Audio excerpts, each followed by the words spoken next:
یحییٰ خان نے حکومت سنبھالتے ہی اعلان کر دیا تھا کہ فوج جلد ہی اقتدار سیاستدانوں کے حوالے کر کے بیرکوں میں واپس چلی جائے گی۔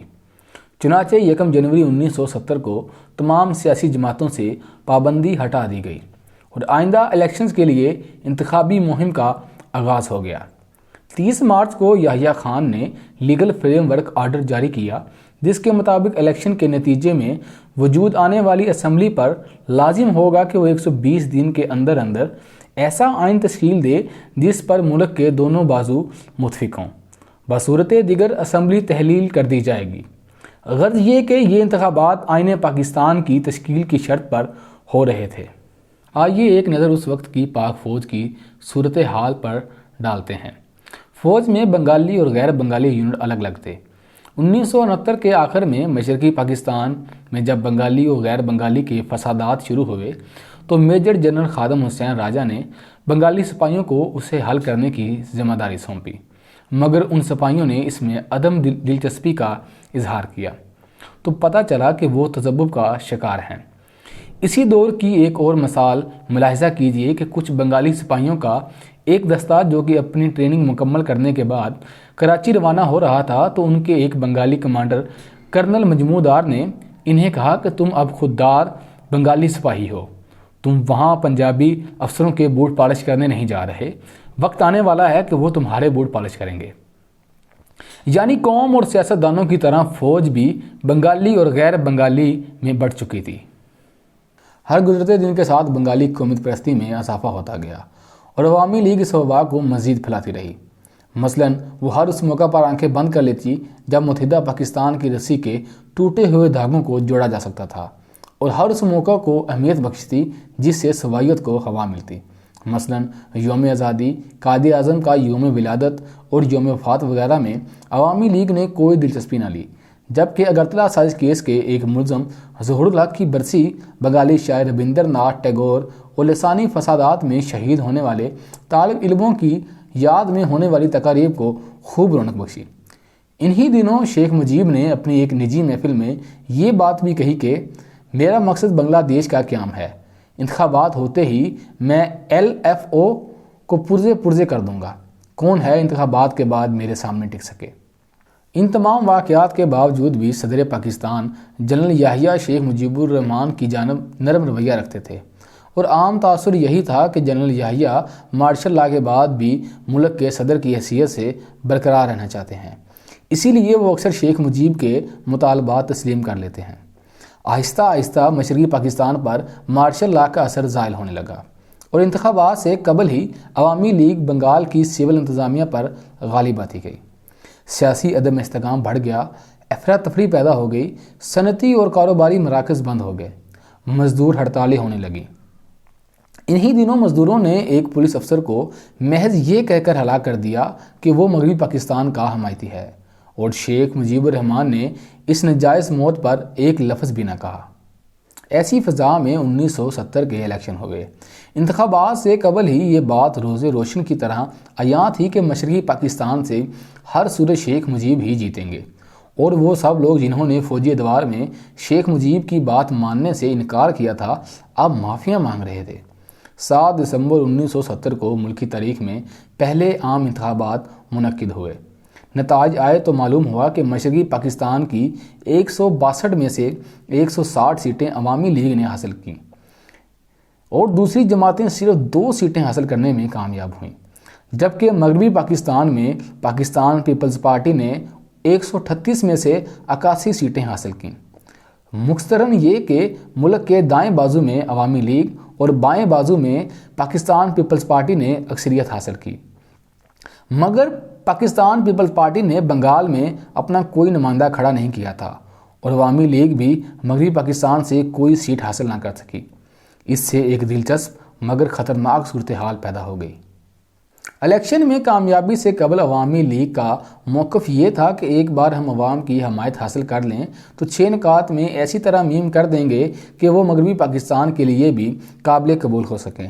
مگر الیکشن کے بعد عوامی لیگ نے اپنی کامیابی کو دیکھتے ہوئے کہا کہ اب 6 نکات میں کوئی تبدیلی نہیں ہو سکتی، یہ قوم کی امانت ہیں، ان میں کسی قسم کا انحراف لوگوں کے اعتماد کو ٹھیس پہنچانے کے مترادف ہے۔ انہی دنوں ایک فوجی جنرل ڈھاکہ گئے اور اپنی نجی محفل میں یہ تک کہہ دیا کہ ہم ان کالے حرامیوں کو اپنے اوپر ہرگز حکومت نہیں کرنے دیں گے۔ غرض یہ کہ عوامی لیگ اور فوجی قیادت دونوں ایک دوسرے پر اعتماد نہیں کرتے تھے۔ دوسری طرف ذوالفقار علی بھٹو اپنی ہار تسلیم نہیں کر رہے تھے اور ہر صورت اقتدار حاصل کرنا چاہتے تھے۔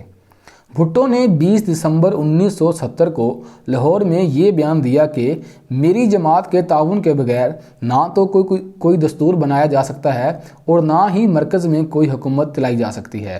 انہوں نے مزید یہ کہا کہ پنجاب اور سندھ طاقت کے سرچشمے ہیں جن میں میری پارٹی کو اکثریت حاصل ہوئی ہے۔ عوامی لیگ نے بھٹو کی بات کا جواب یوں دیا کہ ہمیں مرکز میں حکومت بنانے کے لیے کسی دوسری پارٹی کی ضرورت نہیں۔ ان بیانات کے باعث ملکی سیاست میں شدت بڑھتی چلی گئی تو جنوری 1970 کو جنرل یحییٰ ڈھاکہ گئے اور خود شیخ مجیب کی زبانی 6 نکات کو سمجھنے کی کوشش کی۔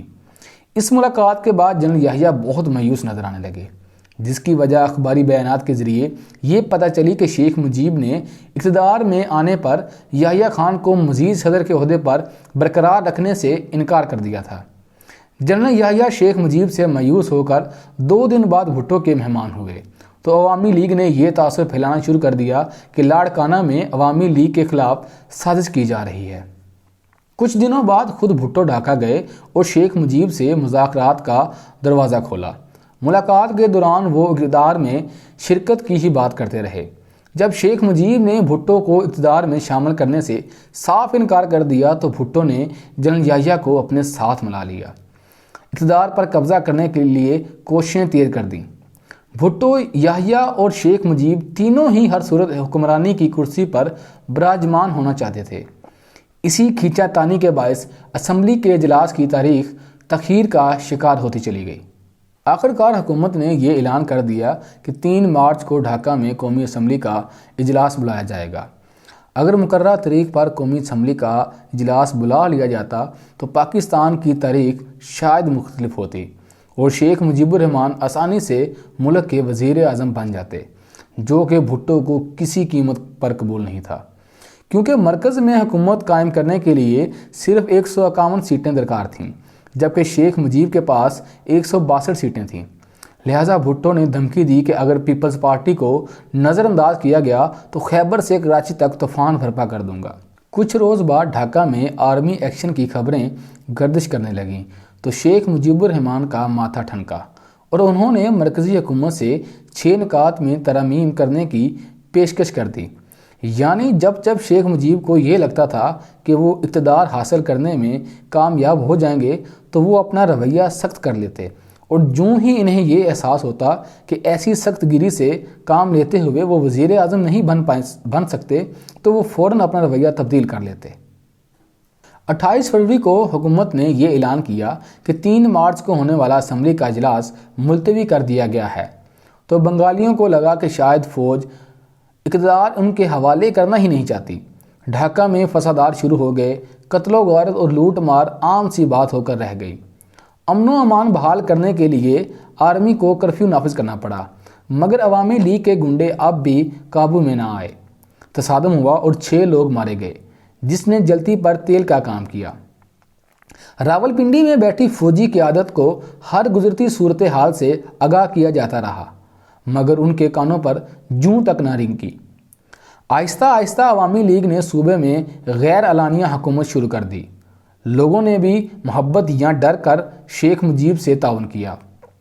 کچھ انتہا پسندوں لوگوں نے شیخ مجیب پر دباؤ ڈالا کہ اب انہیں بنگلہ دیش کی علیحدگی کا اعلان کر دینا چاہیے، مگر شیخ مجیب ابھی تک باز رہے۔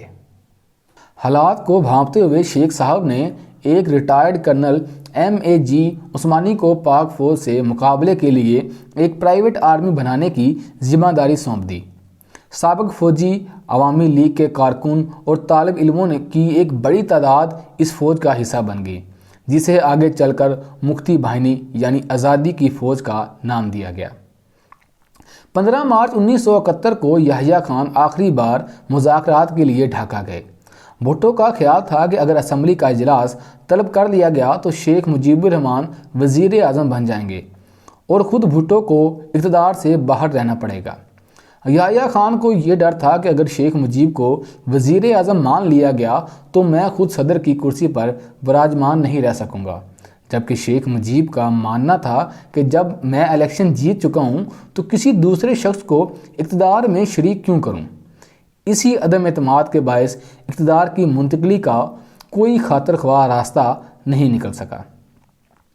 اس باعث بنگال میں فوج مخالف تحریک چل رہی تھی اور قتل و غارت کے واقعات میں روز بروز اضافہ ہو رہا تھا، تو کچھ فوجی جرنیل فوج کا اقتدار دوبارہ بحال کرنے کے لیے اپنے تئیں شیخ مجیب کو راہ راست پر لانے کے لیے ایک باقاعدہ ملٹری آپریشن کے بارے میں سوچنے لگے۔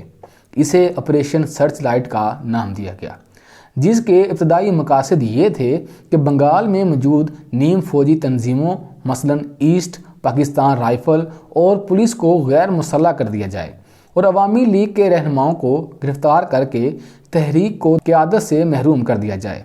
دوسری جانب شیخ مجیب الرحمان کے قریبی کرنل ریٹائرڈ عثمانی نے بھی پاکستان کے خلاف باقاعدہ کارروائی کے لیے اپنے لوگوں کو تیار کرنا شروع کر دیا تھا۔ کرنل عثمانی نے ابتدائی ٹارگٹ یہ تھے کہ ڈھاکہ ایئرپورٹ پر قبضہ کر کے مشرقی پاکستان میں داخلے کے تمام راستے بند کر دیے جائیں اور فوج میں موجود بنگالی یونٹیں بغاوت کر کے چھاؤنیوں پر قبضہ کر لیں۔ غرض یہ کہ عوامی لیگ اور فوج دونوں اپنے طور پر جنگ کے لیے تیار تھے۔ 23 مارچ کا دن آیا تو عوامی لیگ نے اسے یوم پاکستان کی بجائے یوم مزاحمت کے طور پر منایا۔ کارکنوں نے پاکستان کا قومی پرچم جلا ڈالا، قائد اعظم کی تصویر پھاڑ ڈالی اور ان کا پتلا بنا کر آگ لگا دی۔ ہر جگہ بنگلہ دیش کا پرچم لہرایا جانے لگا۔ ریڈیو اور ٹی وی پر قومی ترانے کی بجائے مشہور بنگالی شاعر ٹیگور کا نغمہ سونار بنگلہ قومی ترانے کے طور پر پیش کیا گیا۔ گلیوں اور سڑکوں پر بنگلہ دیش زندہ باد کے نعرے لگائے جاتے۔ مختصر یہ کہ بنگال آزادی کے کنارے پر پہنچ چکا تھا۔ اس طوفان کو دیکھتے ہوئے مغربی پاکستان سے تعلق رکھنے والے سیاستدان بشمول یحییٰ خان واپس لوٹ آئے۔ یحییٰ خان نے 26 مارچ کو قوم سے خطاب کرتے ہوئے مجیب الرحمان کو غدار قرار دیا اور کہا کہ اسے اس کے کیے کی سزا ضرور ملے گی۔